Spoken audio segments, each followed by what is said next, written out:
The city of Chicago marking another bloody weekend with 60 more people shot and 7 killed. At least 10 kids were among those injured. This comes as a shocking report shows a child is more likely to be shot in Chicago than die from COVID because this year alone, 302 kids have been hit by gunfire in Chicago. Meanwhile, 214 kids have died of COVID. Fox and Friends Enterprise reporter Lawrence Jones joins us right now. Yeah. Lawrence, you know, with the administration, it's all about trying to fix COVID. Why aren't they trying to fix Chicago? I mean, when you look at the way that they've handled this crisis, it's been shut down the schools, shut down cities, shut down businesses, when we know it's riskier for people to die from bullets in Chicago. Look, I've been covering this story for years now, extensively for Fox and Friends and the Fox News Channel. It's very simple to solve this problem. You need a DA that knows how to do their job and prosecute the criminals. You need a judge that's going to deny bail. You need DAs that are going to go out there and get the warrants, partner with the beat cops, as well as develop a relationship with the feds to have a federal case against these people. But right now, kids are being robbed of opportunity because they're more likely to be shot. Kids are sleeping on the floor because stray bullets.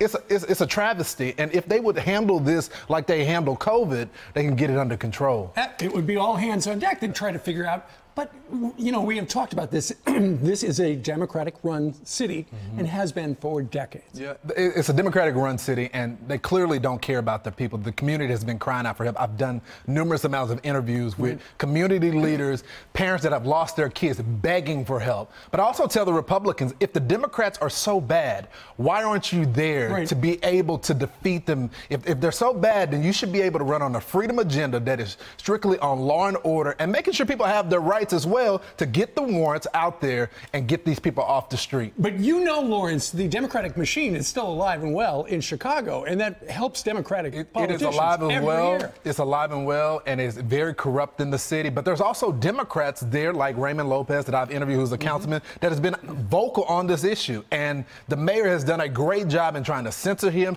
take his voice away. He's had brickstone in his office. So, again, there are people out there trying to fight. They need the backing of the mayor, the DA, Kim Foxx, who does absolutely nothing to get this job done. No.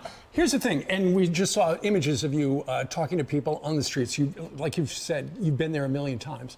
But if I lived in Chicago with these kind of numbers, I'd be thinking, you know what, there's got to be a better place.